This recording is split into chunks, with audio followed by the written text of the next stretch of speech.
Hey everyone, welcome to our Lights, Camera, Action Potentials video. I'm Everly, Miss Action, Jasmine is Miss Potential, and Evan is Mr. Brain, and we're your hosts.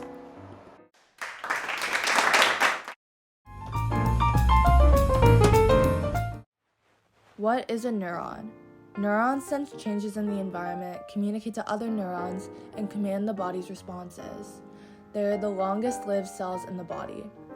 Information is taken in through neurotransmitters in the dendrites. It moves down to the soma or cell body, which contains genetic information, provides energy, and maintains structure. The axon hillock connects the soma to the axon, which transmits information down to the synaptic bouton, where neurotransmitters are released and synapses with other neurons are found. The myelin sheath speeds up this process by providing insulation, and the gaps between the myelin are called the nodes of Ranvier.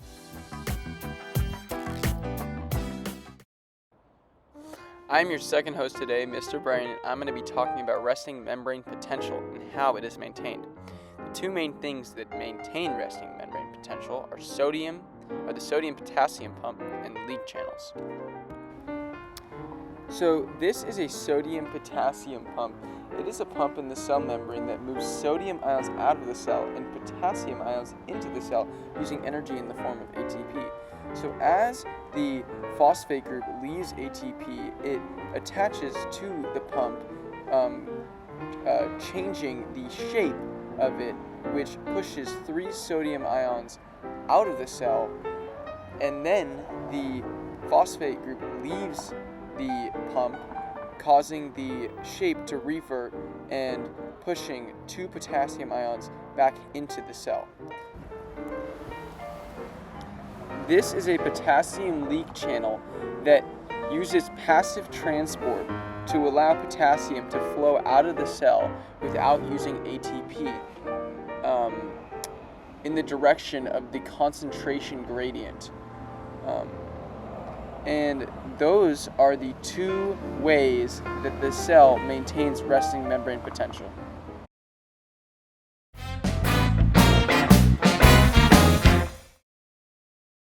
How does a neuron receive a signal, and how is a neuron stimulated? A neuron receives a signal through the dendrites, and dendrites are the listeners of the cell.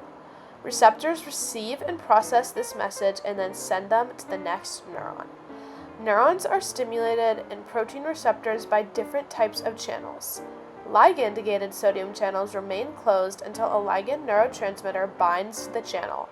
The rapid diffusion of sodium ions and their positive charges starts initial depolarization.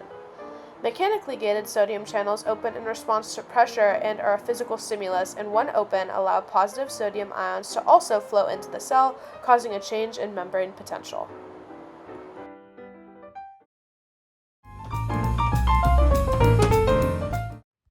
What is an action potential? Voltage is the potential energy generated by separated charges, also known as the membrane potential.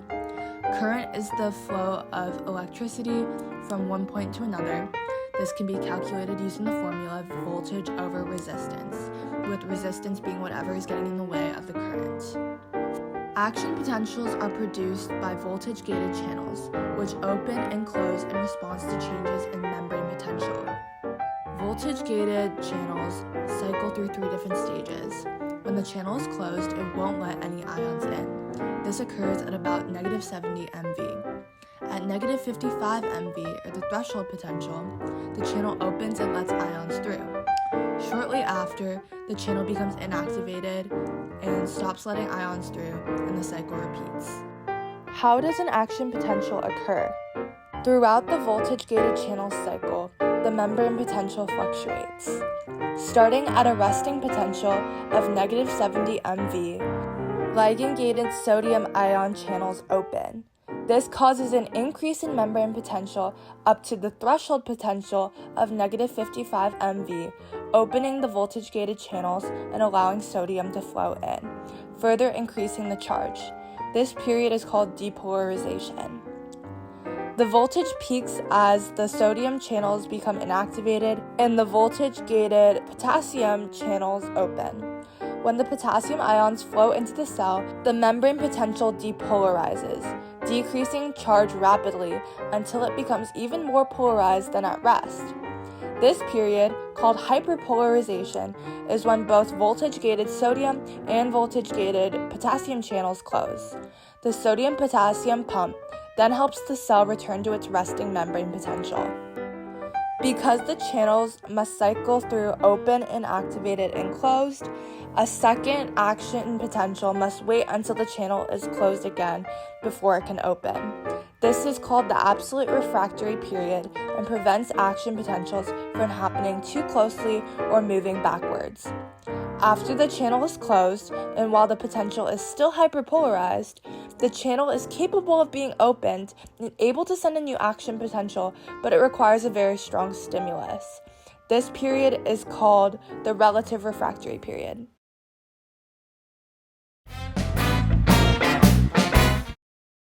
The conduction of an action potential. Action potentials travel along the axon and are all or nothing, meaning they either reach a threshold potential or they do not. An action potential is generated at the axon hillock and is then sent down the axon. This increases the conduction velocity of action potentials. Conduction velocity measures how fast an electrical impulse moves through your nerve. Saltatory conduction is the propagation of action potentials along myelinated axons from one node of Ranvier to the next. Conduction occurs faster and with less degradation along myelinated axons than along unmyelinated axons, as myelination provides insulation to the axon. Propagation along unmyelinated axons is referred to as continuous conduction, and this process is very slow because there are always voltage-gated sodium channels opening and more sodium is rushing into the cell.